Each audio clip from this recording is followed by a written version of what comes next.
You know, Steve was a teacher.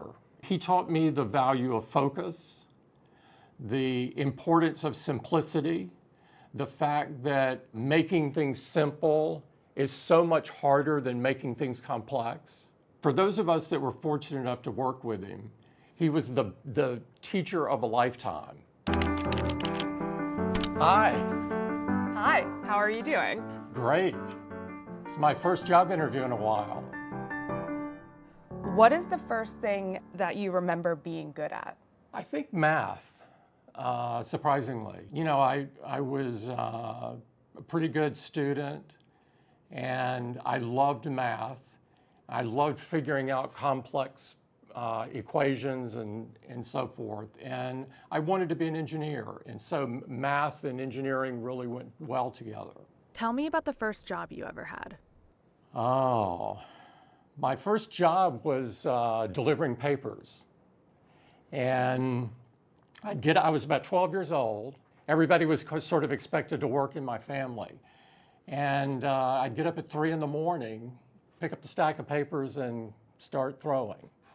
And usually come back and take a nap before school. Throwing papers helped start my college education. And I was the first person in my family that went to college. I knew that being able to do that was a privilege that I needed not to waste. Everyone saw college in those days, and hopefully today, as opening many doors and being able to stand on the shoulders of your parents, that education would do that. Your first job after you graduated from Auburn was at IBM. Yes. Tell me about your first day. I started at the beginning of January of '83, and I drove with everything I owned in my car, rented an apartment, my own apartment for the very first time, and had no furniture at all. I was sleeping on the floor for a while before I could afford to actually buy a bed. It was the first time I really had to dress up to do anything. Other than maybe go to church. But it was a marvelous place where there were a lot of really smart people from all around the world. When Steve Jobs recruited you to join Apple, you said you trusted your gut. How did you know you made the right decision? There was a feeling that I had in talking to Steve that he was a very different kind of CEO. He was focused on products, and had a belief that small teams could do amazing work. I love that vision. And I also love that in an environment where everyone was going to an enterprise kind of company, he wanted to refocus Apple on consumers. And it was brilliant because at the time, nobody was doing that. Everybody thought you could not make any money selling to consumers.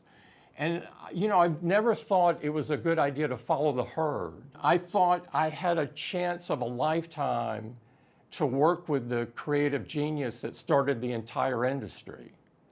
And I didn't want to pass that up. Did you feel like you were bringing something to Apple that was missing at the time? People have forgotten this, but Apple was on the verge of bankruptcy.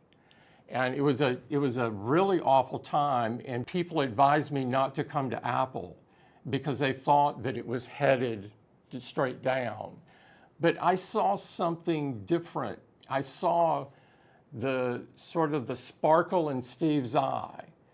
And it just meant that we could pull out this turnaround for this American treasure.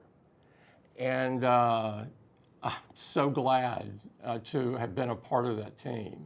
What lessons about management from Steve did you learn?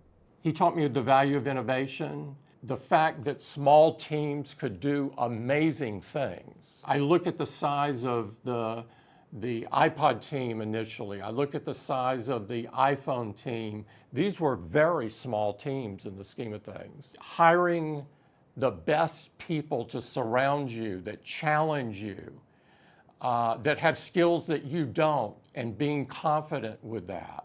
And also, not to be married to my past views. You know, not to be so proud you can't change your mind when you're presented with new evidence and things. He could change like this. I initially was sort of taken aback by that, and then I became so enamored with it. Very few people have that skill because they get married to their past views, and I thought it was a brilliant skill. Did he change your mind about anything? Oh, he changed my mind about a lot of things, and he changed his mind about a lot of things. Did you change his mind about something? Yes, of course. He loved to debate, and he loved someone to debate him. And you could always change his mind if you had the best idea. We changed each other's minds. That's the reason it worked so well. Where does your passion for understanding logistics come from? Manufacturing has always interested me because I'm very curious about how things are made. I like to go to factories and see how things are put together, how they're created. My degree is in industrial engineering, my undergraduate degree.